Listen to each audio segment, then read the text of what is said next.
Well, I already teed up a little bit of the Palm Sunday story out of the Bible. And I want to just give you a little bit of metaphysics there. You know, Palm Sunday is the day that Jesus made his triumphant journey into Jerusalem. And he rode it on the back of an unridden donkey. You know, we did this in the meditation. We basically took you through the shorter version of Palm Sunday, where Jesus rode through. And I really love the historical Jesus. And I really love the practical teachings of Jesus. And I would probably say that that is one of the biggest attractor factors for me 30 years ago when I stepped into a Unity church. I had heard about the historical Jesus all my life, but I didn't really hear the focus being on the practical teachings of Jesus. And boy, oh boy, in Unity, that's definitely a focus. And I love that. You know, Charles Fillmore said that the Bible is metaphysically, it is the story of the unfoldment of man's consciousness. You know, I was reading something about the story of Gulliver's Travels. Anybody remember that story, Gulliver's Travels? If got a thumbs up for many of you. Okay, this was, I'm just going to, skip the very beginning of the movie and get into, here comes this giant that's being washed up on a beach in the land of the little people. And he is exhausted. So he is found by the little people laying on the beach, totally exhausted. And these little people have never seen such a giant like this. And they, what would you do if you saw a giant? Get afraid, right? They're afraid. So they get the great idea that they are going to tie this giant down for fear of what might happen if he wakes up. So the little people all start tying rope, crossing over his wrists and his face and his neck and everything, until they finally have him tied down. And when he wakes up, he cannot move. Now, metaphysically, that story represents you and me. And those little people represent all the little things that tie us down, just like we did in the meditation and put those things in the donkey. Gulliver's Travels is very much a story about all of us. And if you watch it from beginning to end, you'll start to see how this really is a metaphysical movie. So what has that got to do with Palm Sunday? Well, I want to just ask you again, can you relate to those little people? And can you relate to all of the things in your life that have you bound down and frozen, basically frozen, immobile? When you think about just other people's thoughts, and and what we let these things hold us down, So what's it got to do with Palm Sunday? I want you to remember that Jesus was out there, okay? Before Palm Sunday, he had been out there trying to wake people up. Some people woke up and they came to the parade, for they wanted to see Jesus' entry into Jerusalem. And remember, I said in the beginning, Jerusalem metaphysically means the dwelling place of peace. Who wouldn't want to be there for the entry of that? So Palm Sunday really was a peaceful but exciting time. But then the next day, all heck broke loose when Jesus went into the temple. And this story is no different than yours or mine. You know, we spend sometimes a lifetime dealing with all those little people, all those strings that hold us down. And then we get broken free, and here's everybody supporting us and cheering us on. And then all of a sudden, heck breaks loose again. Have you had that happen to you, or does that just seem to be a pattern in my life? Because it does happen. And then I get to it, and then here comes something else to bring up in front of me. You know, I think about, and Ron has shared this, I know, during fellowship. Ron Wills has written his autobiography. And when you read this, it's very similar to so many of our lives. He talks about the trials and tribulations and the successes, and then more trials and tribulations, and then more successes, and what he's learned through every step of the way of awakening his consciousness. And if you think about that for your life, I think about it for my life. You think about the story of Abraham Lincoln. Just take that guy and think about the trials and tribulations, and then the overcoming, and then the going back again and overcoming. You know, Mother Teresa, she didn't have a peaceful life. It had trials and tribulations. My story, your autobiography has many trials and tribulations in it. You know, it is no Jesus story was full of trials and tribulations. And here he is being paraded in with all the fanfare. And then the next day, he goes in and finds out what really has been going on there in the temple in Jerusalem, the place of peace, and all havoc broke loose because they were so missing the mark of what he was trying to get people to wake up to. So I want to invite you right now to take a look at the unfoldment of Jesus' life.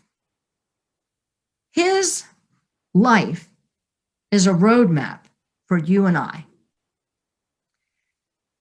And this was something that I had a hard time grabbing onto at Unity School when I first heard this.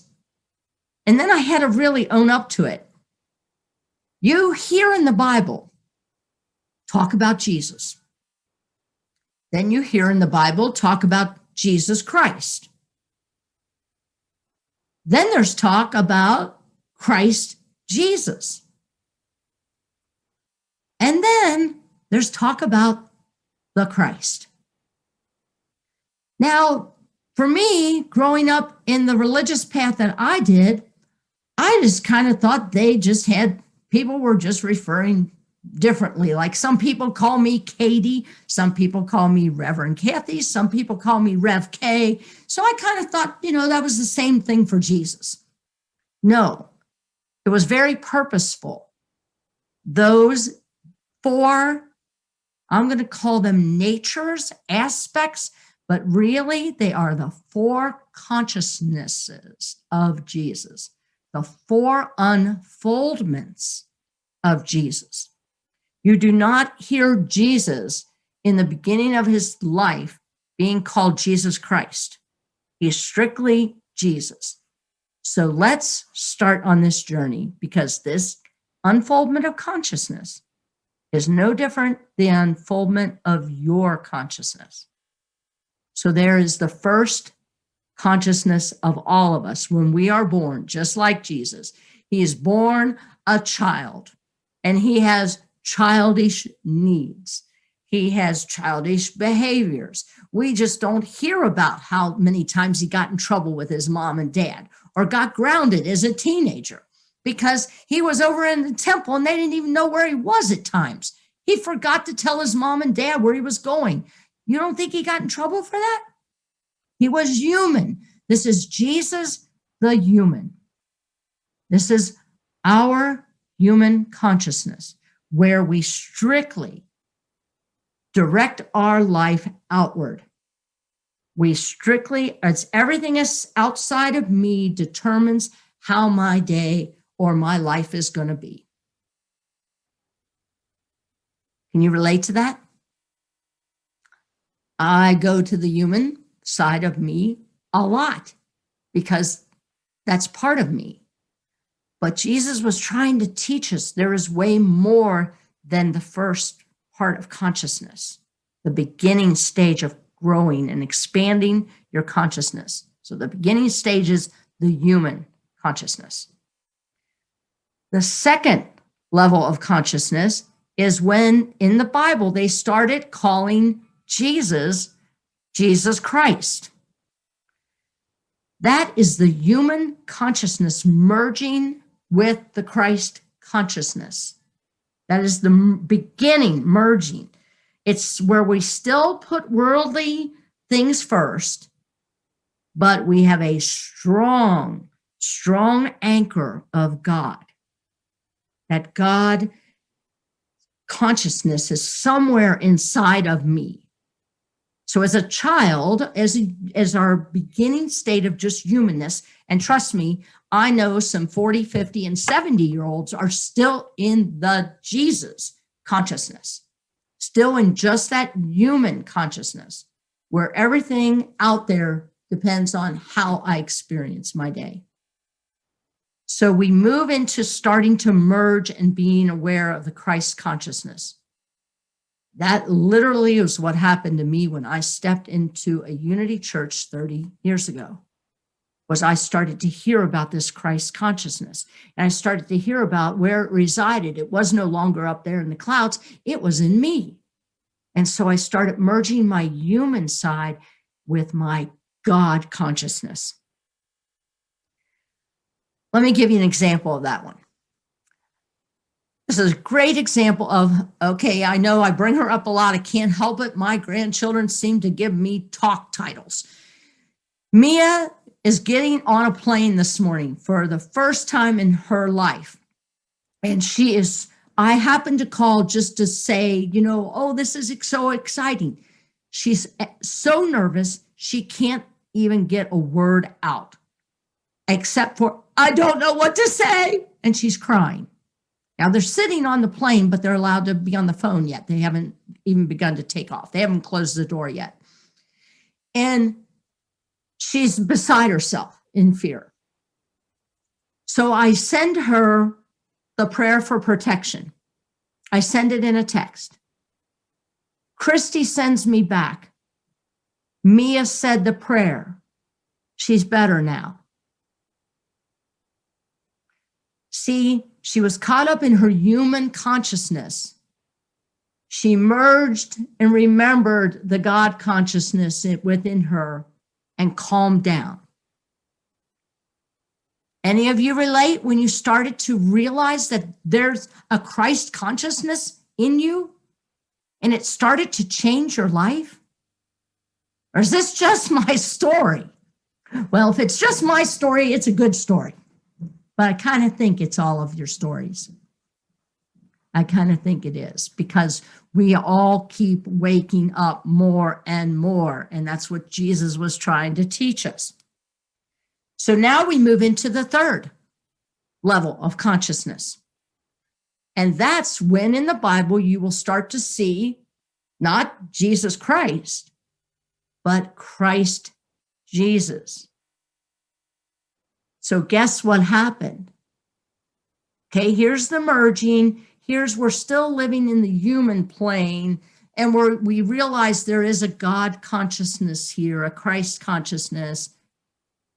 But what's happened is when Jesus really owned the Christ consciousness, the name flips in the Bible and he becomes Christ Jesus.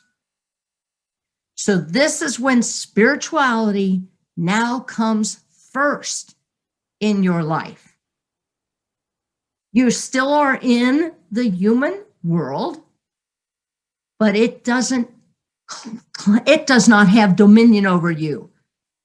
The spiritual side of you has dominion. The God consciousness, the Christ consciousness has dominion first. Then you deal with things of the world. You know, this is the part of being in the world, but not of it. This is where you have a divine indifference to negative messages. Think about that. Claim it, you guys. I know you have experienced this. You have experienced the Christ Jesus. I have experienced the Christ Kathy. More often I'm Kathy Christ or I'm just Kathy. But there are moments when I have Christ Kathy, when I claim the Christ and the human side of me doesn't have the power. You know, there's an old saying, and I know you've heard this before, this is the stage where you don't tell God about your problems. You tell your problems about your God. I'll repeat that in case you need reminding of that. Don't tell God about your problems. Tell your problems about your God. So you see where you've become dominion over those negative thoughts of the world. That's being in the world, but not of it. Now we come to the Christ. These are the 4 stages that Jesus was trying to teach us, and he taught us by his example. His whole life and this road of crucifixion to the resurrection is all about the 4 levels of achieving that Christ consciousness. The Christ, literally, it changes to the Christ. When we are truly in the world, but not of it. When we put God first, and we do that all the time, or 90% of the time, that's when we fully have put on the cloak of God. I wish I could say that I have done that, but the human side still grabs me. Maybe I have glimpses of it, but this is Jesus fully embracing the Christ at the resurrection. None of that had any power over him anymore. It's basically, this is how I know I'm not quite there. It's when, instead of having to make time for God, instead of having to make time for meditation, it flips. And you become where you have to make time for other things in your life. Because God comes first. Meditation comes first. It's a tall order, isn't it? To really become the Christ.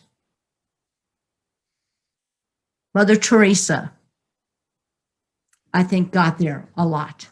Dalai Lama gets there a lot. And Jesus in the resurrection. You know, this unfoldment of consciousness, there's a lot to take in today, but this is a big teaching. And I believe that the story of the resurrection, the crucifixion, the road of the crucifixion and the resurrection is a big story about us. And when we can start to embrace this, that we are moving into the road of the crucifixion this week. We do this on a daily basis, people. We have suffering. Many of us, I know me, I'm famous for whipping my own back and making it bloody. I'm also very conscious that many times I put this crown of thorns on my own head. These thorns are the things that I tend to want to get hooked on. Okay. I'm sure that I whipped myself in the back as I got myself caught up and saying some things that I don't think should have come out of my mouth about the shooting of the killings of the Asian people. And then you follow the news thread and there's just more devastation in countries and more fighting and more. Oh, don't even let me get there on some of the rights that are Bill of Rights that are starting to try and be taken away. You know, I get caught. So I end up on my own road of crucifixion. And what Jesus was saying was, you're going to have a road of crucifixion. You're going to have loss of family members. You're going to have loss of children. You're going to have diagnoses. You're not going to, it's not this, because we're human, we're going to experience this. And that's why Jesus came into human form, to show us there's a lot of pain here. But as you evolve your consciousness, those things will no longer own you, and you can get to Jerusalem. You can get to the place of peace. It's all here for us. But we can choose to get caught and stay on the cross, or we can get off the cross. And I probably should stop there because I'm getting into my Easter story now. So stay tuned. What happens? Do you get to choose to stay on the cross or get off the cross? And if you choose to get off the cross, that's next week's talk. So I found this saying, and it's one of Eckhart Tolle's quotes. And it says, when you are present, you can sense the spirit. You can sense the one consciousness in every creature and love it for yourself. When you are present, not looking right, not looking left, but present. I'm going to remind you of this. Remember, when you are looking at the past, you are depressed. When you are looking at the future, you are anxious. When you are in the present moment, you are at peace. Remember that. So the 4 levels of consciousness.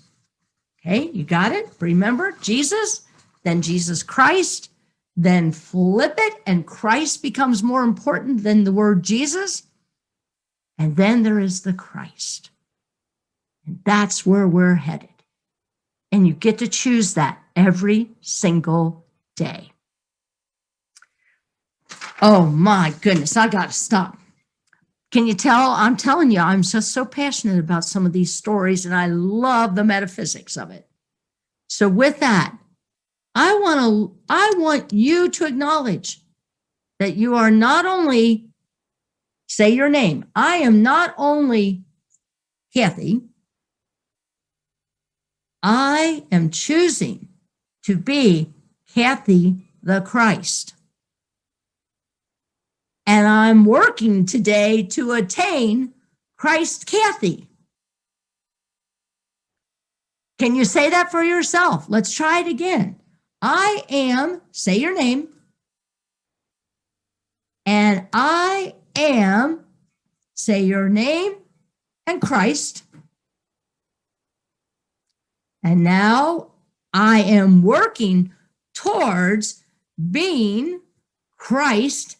Say your name.